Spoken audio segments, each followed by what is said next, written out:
प्रधानमंत्री मोदी का आपने वो बयान सुना होगा, वो उनका जो स्लोगन है राजनीति में विश्वास का, वो आपने सुना होगा, सबका साथ, सबका विकास, सबका विश्वास। और इस विश्वास में प्रधानमंत्री मोदी कहते हैं कि हमने कभी भी धर्म और जात की राजनीति नहीं की, लेकिन उन पर सबसे ज्यादा इल्जाम लगता है कि वो धर्म की राजनीति करते हैं, वो जात की राजनीति करते हैं। तभी तो जब कैबिनेट का विस्तार होता है तो प्रधानमंत्री पार्लियामेंट में कहते हैं कि इस जात के इतने लोगों को हमने अपनी कैबिनेट में जगह दी है, यानी इस जात के, इस इलाके के लोग हमारी कैबिनेट में मंत्री हैं। तो प्रधानमंत्री के इस बयान की साफ जो वजह है वो ये होती है कि जात का वोट साधने का प्रयास है। अब प्रधानमंत्री मोदी का 20 बार कह लें, 20 करोड़ बार कह लें, उनके नेता कितनी बार भी कह लें कि हम जात की राजनीति नहीं करते हैं, तो यह बिल्कुल गलत है। राजनेता झूठ बोलता है, झूठ इसलिए बोलता है ताकि उन्हें कामयाबी मिल जाए, ताकि वो लोगों को अपनी तरफ फंसा सके और उनका वोट ले सके। अब बिहार की राजनीति देख लीजिए कि बिहार में राजनीति जो है वो लालू यादव और नीतीश कुमार के इर्द गिर्द घूम रही है। तो ऐसे में भारतीय जनता पार्टी करेगी क्या? जाति आधारित गणना की रिपोर्ट सार्वजनिक हो गई है।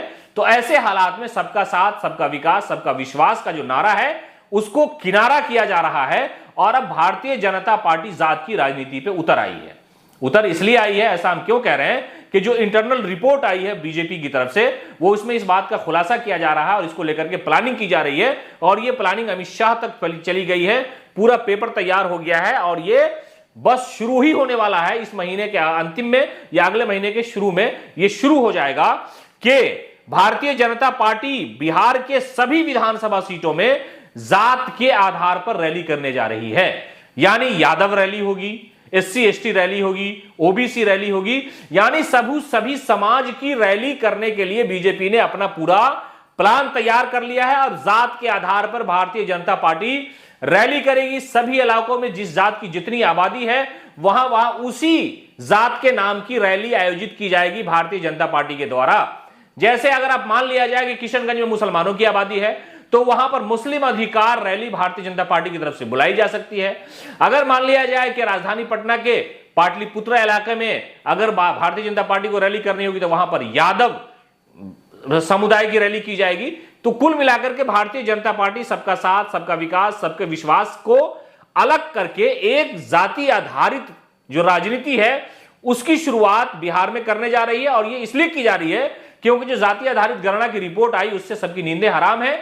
और जो इंडिया गठबंधन में लोग हैं, गठबंधन में यानी आरजेडी और जेडीयू कांग्रेस के लोग हैं, उनका कहना है कि ये रिपोर्ट आ गई है तो बीजेपी का की जो कलाई है वो खुल गई है। अब उनका जो खोखला दावा था वो सब खत्म हो जाएगा और लोग वोट नहीं देंगे, इसलिए कि जिस जातियों की सबसे ज्यादा अधिक आबादी होगी उसको हम अधिकार देने जा रहे हैं। तो इसलिए भारतीय जनता पार्टी अब इसका काट निकालने के लिए जात के आधार पर रैली करने जा रही है। और हर विधानसभा में जाति आधारित रैली भारतीय जनता पार्टी के द्वारा की जाने वाली है, ताकि जो मौजूदा सरकार है उसके खिलाफ एक रणनीति तैयार की जाए। 2024 का जो चुनाव होना है उस चुनाव में किस तरह का सिस्टम होगा, कैसे हराया जाएगा जात के आधार पर, इन सारी चीजों को लेकर के भारतीय जनता पार्टी ने कमर कस ली है। और इसकी पूरी लिस्ट जो तैयार करके अमित शाह को दे दी गई है, जेपी नड्डा के हाथ में उनके टेबल पे सारी लिस्ट पड़ी हुई है कि किन किन विधानसभा में किस जात की कितनी आबादी है और वहां पर भारतीय जनता पार्टी जाति के आधार पर रैली आयोजन करने वाली है।